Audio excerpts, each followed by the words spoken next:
Hi friends, welcome to my channel TQM and six sigma. मैं आपको यहाँ पर TQM और सिक्स सिग्मा के कॉन्सेप्ट क्लियर कराऊंगा। Process capability analysis, process capability analysis. और इस जो सिक्स सिग्मा होता है इसमें हम एनालाइज स्टेप और इम्प्रूव स्टेप में इसका हम इस्तेमाल करते हैं। इंडस्ट्री में इसका बहुत ज़्यादा इस्तेमाल किया जाता है। फ़िलहाल हम यहाँ पर कुछ टॉपिक्स के बारे में पढ़ेंगे। मैं ये जो वीडियो है हिंदी में और इंग्लिश में तो ऑलरेडी अवेलेबल है इसमें। मैं इसको हिंदी में कई पार्ट्स में बनाऊंगा। तो फ़िलहाल मैं आपको यहाँ पर CP एंड CPK एनालिसिस इसके बारे में आपको बताऊंगा कि ये चीज़ें क्या होती हैं। इंडस्ट्री में CP और CPK इनका बहुत ज़्यादा इस्तेमाल किया जाता है और जितना ज़्यादा इनका यूज़ होता है उतना ज़्यादा इनका मिसयूज़ होता है। हाँ दोस्तों, इसका CP और CPK जो ये इंडेक्स है, प्रोसेस कैपेबिलिटी इंडेक्स, इनका बिल्कुल सावधानी से इस्तेमाल करना चाहिए। मैं आपको ये सारी बातें बताऊंगा इसका कैसे इस्तेमाल करते हैं। सबसे पहले CP जो होता है ये सिंपल प्रोसेस कैपेबिलिटी इंडेक्स है। इसको कैलकुलेट कैसे किया जाता है? इसको कैलकुलेट करने के लिए हम upper specification limit USL minus में लोअर स्पेसिफिकेशन लिमिट, इन दोनों का डिफरेंस लेके सिक्स सिग्मा से डिवाइड कर देते हैं। यहाँ पर जो सिग्मा है वो है स्टैंडर्ड डेविएशन, जो आपका प्रोडक्ट है उसका स्टैंडर्ड डेविएशन। USL जो है आपकी प्रोडक्ट की अपर स्पेसिफिकेशन लिमिट है और LSL जो है आपकी प्रोडक्ट की लोअर स्पेसिफिकेशन लिमिट है। अब हम कुछ कैलकुलेशन करके देख लेते हैं जिससे हमें अंदाज़ा हो जाएगा इसको कैसे कैलकुलेट किया जाता है। सपोज़ मान लीजिए आपके पास कोई प्रोडक्ट है जिसकी अपर स्पेसिफिकेशन लिमिट यानी USL 20 mm है and lower specification limit 60 mm है और आपका जो स्टैंडर्ड डेविएशन है वो 0.2 mm है। अब इसमें हम कैलकुलेट करते हैं कि यहाँ पर जो है CP कितना कैलकुलेट होता है। अब हम फॉर्मूले के हिसाब से अगर हम कैलकुलेट करें तो यहाँ पर CP जो है अपर स्पेसिफिकेशन लिमिट यानी 20 माइनस लोअर स्पेसिफिकेशन लिमिट यानी 60 डिवाइड बाय सिक्स सिग्मा यानी स्टैंडर्ड डेविएशन 0.2 और ये हो जाएगा, डिवाइड करेंगे तो 4 डिवाइड बाय 6 तो में 0.2। अगर हम इससे डिवाइड करें तो हम देखेंगे कि ये जो है 3.33 CP आ रहा है। हालांकि इंडस्ट्री में 3.33 CP बहुत ही कम आता है, पर ये एक एग्जांपल था आपके लिए। तो CP हमने कैलकुलेट कर दिया 3.333। इसे हम प्रोसेस कैपेबिलिटी रेशियो मानते हैं और कुछ एग्जांपल लेके चलते हैं प्रोसेस कैपेबिलिटी रेशियो के। अगर हम देखें, अगर प्रोसेस कैपेबिलिटी रेशियो अगर मान लीजिए आपकी CP 1 है तो आप जो हैं इस वक्त 2700 ppm पे काम कर रहे हैं। मतलब आपको 2700 प्रोडक्ट जो होगा वो पर मिलियन वो रिजेक्ट होने के चांसेस हैं। अगर आपका CP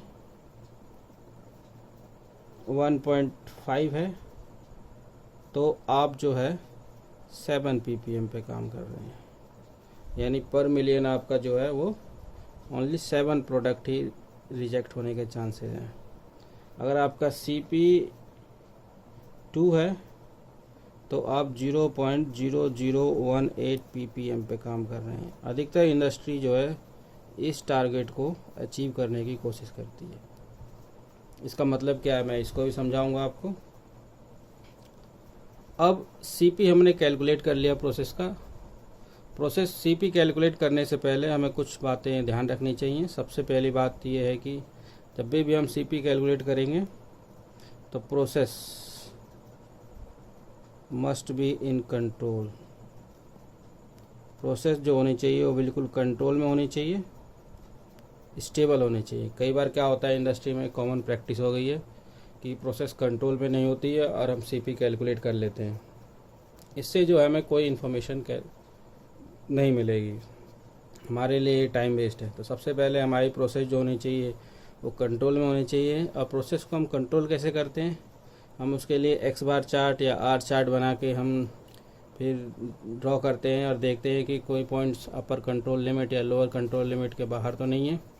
फ़िलहाल हम जो है इसको बाद में देखेंगे, इसे मैं अलग वीडियो बनाऊंगा इस चार्ट के लिए। सबसे पहले हमने ध्यान रख लिया कि प्रोसेस जो होनी चाहिए वो कंट्रोल में होनी चाहिए। दूसरा, डाटा जो होना चाहिए वो नॉर्मल डाटा होना चाहिए, नॉर्मल डिस्ट्रीब्यूशन होना चाहिए। अगर तो आपका डाटा जो है नॉर्मल डिस्ट्रीब्यूशन नहीं है, फिर इसमें आपको सीपी कैलकुलेट करने में जो वैल्यू आएगी वो सही नहीं आएगी और इसे जो आप डेटा एनालाइज करेंगे वो गलत करेंगे। तो हमने सीपी यहाँ पर अभी 3.33 कैलकुलेट कर लिया। इसका मतलब क्या है, अगर हम इसे देखें तो पूछ लिया जाए कि इसका मतलब क्या है, तो हम समझने की कोशिश करते हैं इसका मतलब क्या है 3.33 का। अगर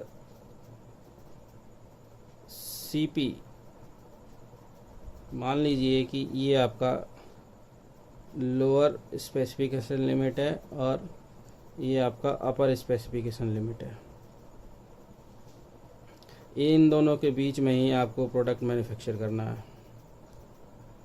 अगर सीपी 3.33 है तो वो लोअर स्पेसिफिकेशन लिमिट और अपर स्पेसिफिकेशन लिमिट के बैंड को गैप को ऑक्यूपाई करेगा। और कितना परसेंटेज ऑक्यूपाई करेगा ये हम सीपी से कैलकुलेट करेंगे। और कितने कैसे कैलकुलेट करते हैं मैं आपको अभी बताता हूँ।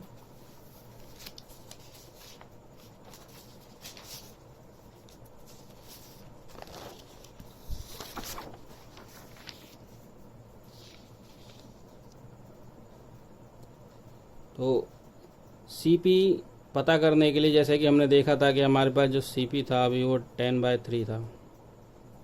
अगर हमें परसेंटेज बैंड इस्तेमाल करना है कि परसेंटेज बैंड यूज़ कितना हो रहा है, तो हम 1/CP इंटू में 100 कर सकते हैं, यानी 3/10 इंटू में 100। और हम देखेंगे कि ये केवल 30% इस्तेमाल हो रहा है, यानी हमारा जो अपर स्पेसिफिकेशन लिमिट है और लोअर स्पेसिफिकेशन लिमिट है उसका केवल 30% ही हमारा प्रोडक्ट जो हमारा ये प्रोडक्ट है वो इस्तेमाल कर रहा है। यानी हम जिसको इस तरह समझ सकते हैं डायग्राम में, मान लीजिए आपकी ये जो है ये लोअर स्पेसिफिकेशन लिमिट है और ये आपकी अपर स्पेसिफिकेशन लिमिट है, तो आपका जो प्रोडक्ट है वो केवल 30% में ही है, वो केवल 30% ही जगह ऑक्यूपाई कर रहा है, इतनी जगह ऑक्यूपाई कर रहा है। बाकी जो है आपका जो है ये स्पेस खाली है। मतलब आपका जो प्रोसेस है वो बहुत ही बेस्ट प्रोसेस है। किसी कारण से या मशीन सेटिंग से अगर आपका प्रोडक्ट थोड़ा अपर स्पेसिफिकेशन लिमिट के साइड इस पर शिफ्ट होता है या लोअर साइड शिफ्ट होता है, तो आपके परफॉर्मेंस पे कोई असर नहीं पड़ेगा, क्योंकि आपकी वेरिएबिलिटी बहुत लो है। पर सीपी जो है वो अकेला सीपी ये नहीं बताता कि इसका मीन कहाँ है। जैसे कि हम मान लें कि ये मैंने दूसरा नॉर्मल डिस्ट्रीब्यूशन बना लिया, आप देखेंगे कि ये ए प्रोसेस है और ये बी प्रोसेस है, दोनों लगभग जो हैं वो 30% ले रहे हैं। एक और मैं प्रोसेस बना देता हूँ, आप देखेंगे कि ये भी जो है वो 30% ही जगह ऑक्यूपाई कर रहा है। ये प्रोसेस सी है, तो ए प्रोसेस भी और बी प्रोसेस भी और सी प्रोसेस भी तीनों ही 30% ऑक्यूपाई कर रहे हैं बैंडविड्थ लोअर स्पेसिफिकेशन लिमिट और upper specification limit.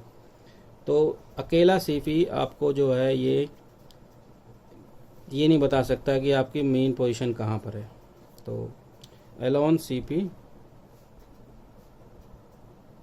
Can not detect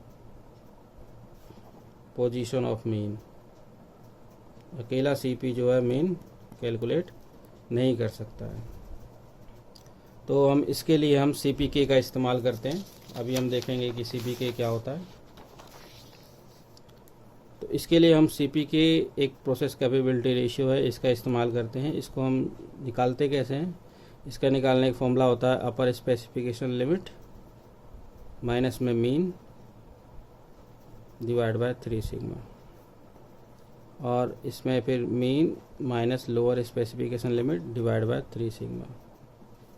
ये म्यू जो है ये मीन है और सिग्मा जो है स्टैंडर्ड डेविएशन है।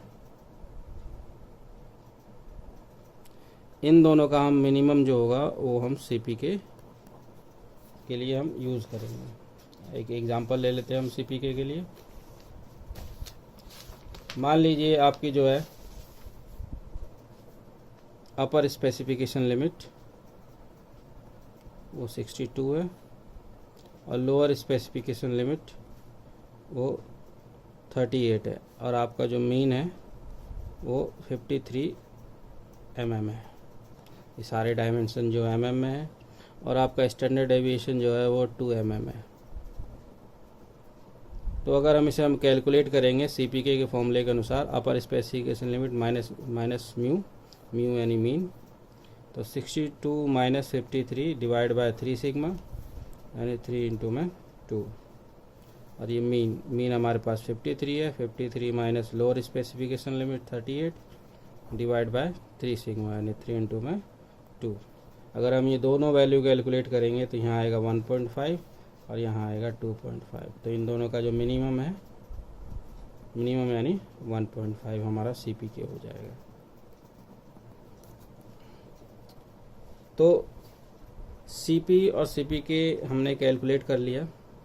इसको हम कैसे एनालाइज करें, इस डेटा को हम कैसे एनालाइज करें एक बार देख लेते हैं। सपोज मान लीजिए आपके पास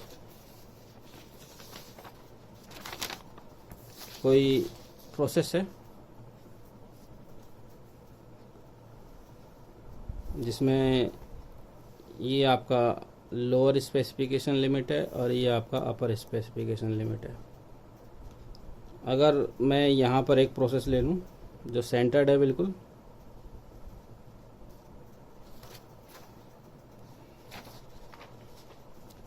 तो आप देखेंगे कि इस प्रोसेस में यानी ये ए प्रोसेस में यहाँ पर CP2 है और CPK भी 2 है। यानी जब CP और CPK दोनों इक्वल होते हैं तो प्रोसेस सेंटर्ड होती है। अगर यहाँ पर आपकी प्रोसेस शिफ्ट होती है अपर स्पेसिफिकेशन लिमिट के साइड या लोअर स्पेसिफिकेशन लिमिट के साइड, तो आपकी प्रोडक्ट पे ज़्यादा असर नहीं पड़ेगा। अब हम दूसरा डायग्राम ले लेते हैं। ये आपका जो है लोअर स्पेसिफिकेशन लिमिट और ये आपका अपर स्पेसिफिकेशन लिमिट, और ये जो है ये दूसरा डायग्राम है।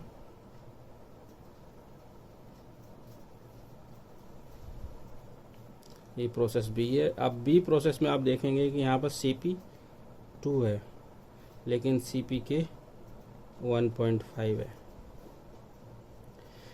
तो आपकी ये जो प्रोसेस है, एक्चुअल प्रोसेस जो है वो अपर साइड पे शिफ्ट हो गई है। अब ये ज़्यादा शिफ्ट हुई तो आपके प्रोडक्ट जो है वो रिजेक्शन रीजन में आने स्टार्ट होने के चांसेज हैं।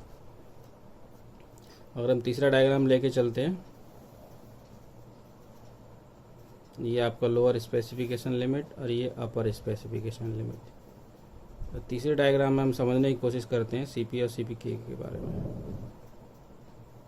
अब आप यहाँ देखेंगे कि यहाँ पर जो है C प्रोसेस जो है वहाँ पर CP हमारे पास 2.0 है लेकिन CPK जो है वो 1 है। अब आप देख रहे हैं कि तीनों प्रोसेस में हमारे पास CP वही है पर CPK जो है वो घटती जा रही है। अब यहाँ पर ज़रा सी प्रोसेस शिफ्ट हुई, हमारे प्रोडक्ट जो है वो रिजेक्शन रीजन में या स्क्रैप में जाने लगेंगे। तो CP हमारी ये बता रही है कि ये जो है कितनी इसमें पोटेंशियल है, यानी वो कितनी कैपेबल है, और CPK हमें ये बता रही है कि वो उसकी एक्चुअल कैपेबिलिटी कितनी है। मतलब CP हमें जो है वो पोटेंशियल कैपेबिलिटी बताती है, पोटेंशियल कैपेबिलिटी, और CPK जो है वो हमारी एक्चुअल कैपेबिलिटी बताती है। इसको हम कुछ इस तरह समझ सकते हैं। मान लीजिए आप 5 लाख रुपए महीने में कमा सकते हैं, मान लीजिए आप 5 लाख रुपए महीने में कमा सकते हैं, पर आप कमा नहीं पा रहे हैं, तो आपकी पोटेंशियल जो है वो 5 लाख रुपए है, पर आप एक्चुअल में 20-30 हज़ार रुपये कमा रहे हैं, वो आपका CPK है। तो इन सभी प्रोसेस में जो है आपकी कैपेबिलिटी है कि आपकी प्रोसेस 2.0 हो सकती है, पर इसमें एक्चुअल में है, लेकिन इन दोनों में नहीं है। यहाँ पर आप मशीन सेट करके या किसी कारणों का असाइनेबल कॉज होगा उससे पता करके आप इसको शिफ्ट कर सकते हैं। इसके बारे में हम जो है आगे और डिटेल में पढ़ेंगे अगले वीडियो में। थैंक यू दोस्तों।